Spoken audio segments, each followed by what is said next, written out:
एवढा छान परफॉर्मन्स झाल्यानंतर आता मला थोडंसं प्रेशर आलं आहे. आपल्या शिवकन्यांनी खूपच छान परफॉर्मन्स केला. तर चला आता तुम्ही माझं पण थोडं शांतपणे ऐकून घ्याल अशी माझी आशा आहे. तर नमस्कार, मी दीपाली विशाल जाधव. सर्वप्रथम आपल्या सर्वांना शिवजयंतीच्या खूप खूप हार्दिक शुभेच्छा. महाराष्ट्राचा इतिहास लिहिला तो हिरव्या पिवळ्या शालीनं, तलवारीच्या खणखणाटानं, घोड्यांच्या टापानं आणि शाहिराच्या डफानं. आणि हाच इतिहास घडवला तो माझ्या छत्रपती शिवाजी महाराजांना. मुजरा शिवरायांना स्वर ज्यांच्या शौर्याला तोड नाही, भक्तीला जोड नाही, अथांग आहे जो सागरा समान, त्याचं त्याचं छत्र म्हणजे आभाळाचा सन्मान, तो त्या सूर्याची शान, मराठी मनाचा धगधगता अभिमान, तो त्या काळीज आहे सह्याद्री, त्याला शंभूंचा अभिमान. आणि महाराष्ट्राच्या देवा राज्याचे प्रथम स्थान असे ते प्रौढ प्रताप पुरंदर, क्षत्रिय कुलावतंस, सिंहासनाधीश्वर, राजाधिराज, श्रीमंत, श्री श्री श्री शिवछत्रपती शिवाजी महाराज की जय. आपण ज्या महाराष्ट्रात राहतो तो महाराष्ट्र म्हणजे काय?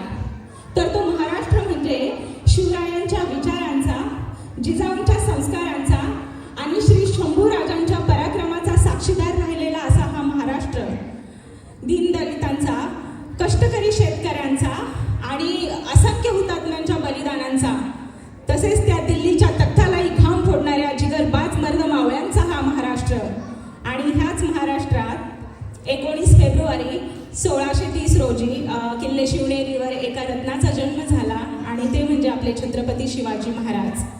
छत्रपती शिवाजी महाराजांनी आपल्या आयुष्यात वस्तू वापरल्या आणि माणसं जपली, परंतु आपण मात्र माणसं वापरतो आणि वस्तू जपतो. त्यांनी त्यांच्या दूरदृष्टिकोनातून भारताच्या इतिहासावर सुवर्णाक्षरांनी इतिहास लिहिला. छत्रपती शिवाजी महाराजांचे बरेच जे किस्से आहेत ते आपल्या सर्वांच्या मनामध्ये अगदी ठासून भरलेले आहेत आणि त्यातीलच एक किस्सा आज मी तुम्हा सर्वांना सांगणार आहे. आणि आपल्यापैकी बऱ्याच जणांनी तो किस्सा ऐकलाही असेल किंवा ह्यापूर्वी त्यांच्या वाचनातही आला असेल. तर छत्रपती शिवाजी महाराज ज्यावेळी कर्नाटकच्या मोहिमेवरनं महाराष्ट्रात परत येत होते तेव्हा त्यांना रस्त्यात एक बेलवाडी गावाचं गाव लागलं. त्या गावामध्ये एक छोटा किल्ला होता आणि मल्लम्मा देसाई नावाची ठेकेदारी तिथे राहत होती. तर ज्यावेळी ते महाराष्ट्रात परत येत होते तेव्हा महाराजांच्या सैन्यातील एक विश्वसनीय सरदार आणि मावळ्यांना असं वाटलं की जाता जाता हा जो किल्ला आहे हा किल्ला आपण काबीज करूयात. म्हणून ते जे मल्लम्मा देसाई होते त्यांच्या किल्ल्यावर हे सगळे मावळे प्रहार केला त्यांनी, म्हणजे त्यांच्या विरुद्ध त्यांनी लढाई केली तिथे. परंतु मल्लम्मा देसाई ह्या देखील जिद्दीच्या आणि चिकाटीच्या होत्या. त्यांनी मावळ्यांविरुद्ध प्रहार केला आणि ह्या लढाईत मावळ्यांचा पराभव झाला. परंतु मावळ्यांना असं वाटलं की एका महिलेच्या हातून आपला पराभव होतोय ही बाब फारशी त्यांना पटली नाही. म्हणून सगळे मावळे पुन्हा सर्व शक्तीनिशी एकत्र आले आणि त्यांनी मल्लम्मा विरुद्ध पुन्हा एकदा लढाई केली. पण आता मात्र मल्लम्मा देसाईंचा पराभव झाला. जेव्हा त्यांचा पराभव झाला त्यावेळी मावळ्यांनी असं ठरवलं की ह्यांना आता कैद करायचं आणि शिवाजी महाराजांपुढे उभं करायचं. आणि त्या कैद होत असताना त्यांनी एक विनंती केली की माझं जे तान्हं बाळ आहे त्याला मी माझ्यासोबत घेते. आणि त्या ज्यावेळी महाराजांच्या दरबारात येऊन उभ्या राहिल्या त्यावेळी त्यांनी महाराजांना विनंती केली, राजा यात माझ्या हा तान्ह्या बाळाचा काहीही दोष नाहीये, जी काय शिक्षा द्यायची असेल ती मला द्या.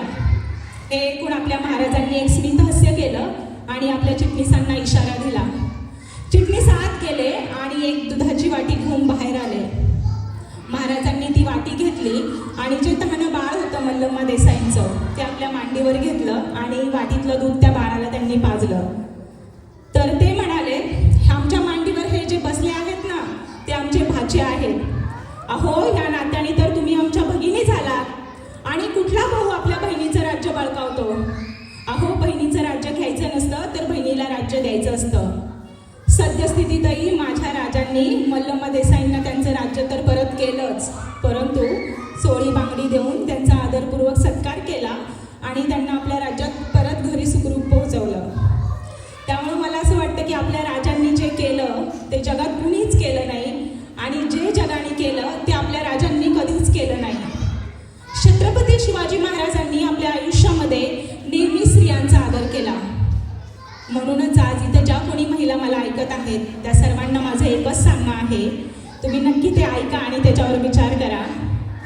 अगं तलवारीपेक्षाही तीक्ष्ण तुझ्या ह्या नजरेची धार हाय, तलवारीपेक्षाही तीक्ष्ण तुझ्या ह्या नजरेची धार हाय, महाराष्ट्राची वाघीण तू भवानीचा वार हाय, स्वराज्याची रक्षिणी तू त्या भगव्याची तू मेघ हाय, दीनदुबळी समजू नकोस तू स्वतःला, जिजाऊची तू लेख हाय, जिजाऊची तू लेख हाय.